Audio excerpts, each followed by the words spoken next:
Okay, lovely people. So we've been generating ideas, we've been using the images to get thinking, but now we are going to use those ideas to focus on some what we call sentence level writing. And the first strategy we're going to focus on today, and it's going to be what we use, is this classic because but so. Now, what we love about because but so is that it seems such a simple sentence strategy, but it's all about thinking for writing, because it's all about getting us thinking about things in different ways. As soon as we focus on that word because in a sentence and we're using it in a sentence, it forces us as writers to offer a reason and an explanation for what we believe. Okay, so what we're going to do in a minute, you're going to pause the screen and you're going to copy and complete each sentence stem, focusing on using the because to offer a reason and an explanation for what you think. Now, all the ideas to complete these stems will come from the work we've done so far.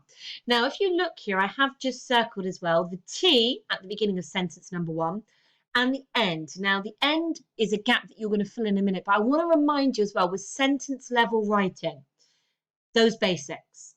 Okay, now we know sometimes when we're rushing or we're not thinking, okay, because this is all about thinking for writing. We're not thinking about the big picture. We're so quick to want to get our ideas down that we forget some of these basics, these foundational stones. Now, sometimes when you hear this word basic, it makes us think, well, that's such a simple thing, it doesn't matter. But I want us to get used to thinking about what we call the foundational elements of writing. Now, everybody knows, okay, I know because I've built lots of sandcastles at the beach. And the problem with sandcastles at the beach, they often collapse because they have no foundation. Okay, now I learned this by watching lots of programs about house building. And if you've got anybody in your family that is a builder, they will tell you this. If you want something to stand and last, it's all about the foundations. Okay, there's not the early steps of building that we ignore, because once the big thing's built, it will cover up those small steps so nobody will notice. If as a builder you do not have good foundations, the thing that you're building, be it a house, be it a sandcastle at the beach, will collapse. So when we think about our capitals and full stops, when we think about how we begin and end a sentence, this isn't just something basic and simple that we can ignore. This is foundational stuff. And if we don't have our capital letters and our full stops in places, then the sentence will collapse.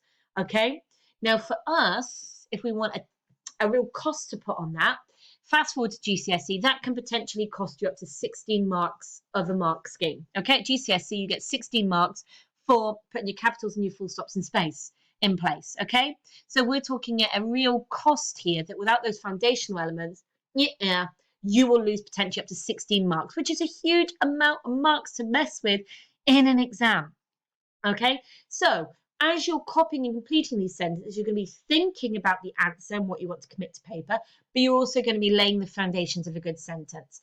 Okay, so I'm going to read them through, then you're going to pause it and complete it. So the thresher in the field. So if we think about that first image with the green machine, that's called a threshing machine. The thresher in the field represents the feeling of. So you had to think about which word you would match to which image. So you might have already got your feeling ready to go. So the thresher in the field represents the feeling of busyness and work, because it's a machine brought in to cut down the wheat. So I've now given a reason. Okay, I've attached a feeling into that first gap, and then I've given a reason. Okay, now your feelings and your reasons don't have to match mine. Okay, when you're looking at an image, your response will be your own. But that's what I want you to think about. So let's look at this next one then. The small house in the field of wheat creates a feeling of, Now, for me, I immediately went to that like loneliness, isolation. I thought that house looks so small and it's surrounded by the expanse of space. So the small house in the field of wheat creates a feeling of alienation and loneliness because it seems so small and it's surrounded by an expanse of space. Full stop, capital letter. I'm building my foundations. Okay, the wheat plain, overcast with a black sky, creates a feeling of because So I'm not giving you any ideas now. I want you to really think about your own response, okay?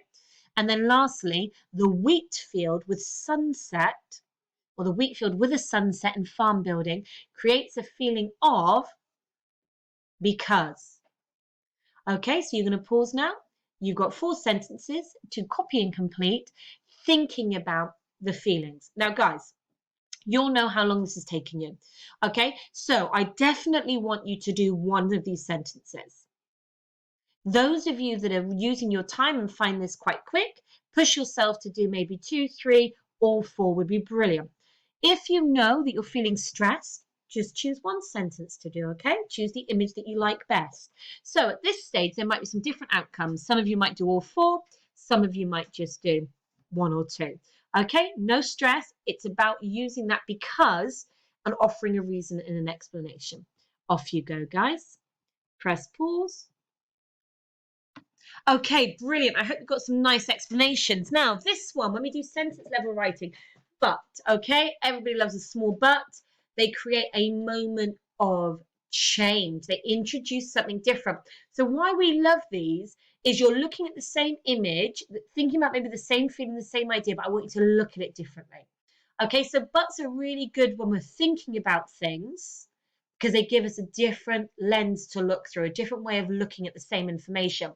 So what I would say this time as well is if you know last time you only did one sentence because you're taking your time, you're being really thoughtful, I'd say the same for this. Choose one sentence here and complete it.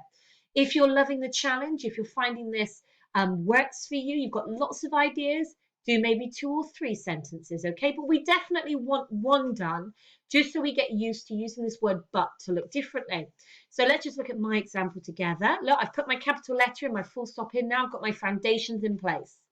The thresher in the field represents the feeling and work and busyness, but it also feels messy and intrusive and loud. So I've introduced another way of thinking about this image, thinking about maybe some of the sound, the way that it feels. Now, I do look at that picture and it feels messy. I can see all that wheat churning up. Now, intrusive is a lovely vocabulary word, those of you that like to build your vocabulary. And it means like it feels like it shouldn't be there, like it's intruding. So for me, I was looking at that image and I saw this beautiful wheat field and then suddenly this green machine and it felt like that shouldn't be there. It was intrusive. Okay, so the small house in the field of wheat creates a feeling of isolation, but also peacefulness, maybe. The wheat plain overcast with a black sky creates a feeling of threat and danger. But, oh, how could you look at that one differently then? Because I did think the black sky made me feel like there's something ominous and scary. But what could be another way of looking at it? But we know the storm will pass. But we know this will not last. But we know it's only natural for rain to come. So you could come up with a lovely idea there. Right, the wheat field with the sunset and the farm building even creates a feeling of hopefulness, beauty. I love sunsets. But it depends on how you look at it. It depends on your perspective. Okay, so pause the screen and complete your 1, 2, 3, or 4 sentences based on how you're feeling. Okay, gorgeous people. Last but not least, this is your final activity for today.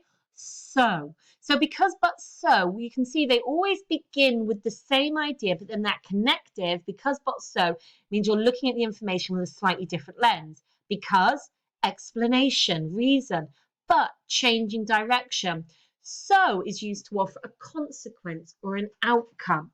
Okay, so it gets you looking at the same information in a different perspective again. The thresher in the field represents the feeling of work and busyness. So what's the consequence? What's the outcome of that? It may be harvest time. So the consequence is it's working and busy because it's harvest time.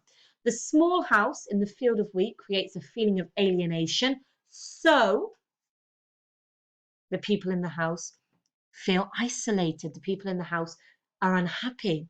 So the house seems small and insignificant. So again, you can see that these build up as well to get you thinking in slightly more challenging, harder ways. Because, but, so at each level, your sentence changes direction to get you thinking. Remember, we're thinking out loud on paper. We're thinking about these images differently. We're planning for writing for next lesson to think differently. So My lovely people, I'm going to say goodbye at this point, but the last task for you to do is to choose, if you're doing one sentence, what do you think the consequence, the outcome might be? If you're doing 2, 3, 4, take your last little bit of the lesson time just to copy and complete each sentence, trying to focus on using that connective so to lead to a consequence or an outcome. The wheat plain overcast with a black sky creates a feeling of danger. So people run to hide from the rain. The wheat field with sunset and farm building creates a feeling of hope and beauty. So it calms people and helps them feel relaxed.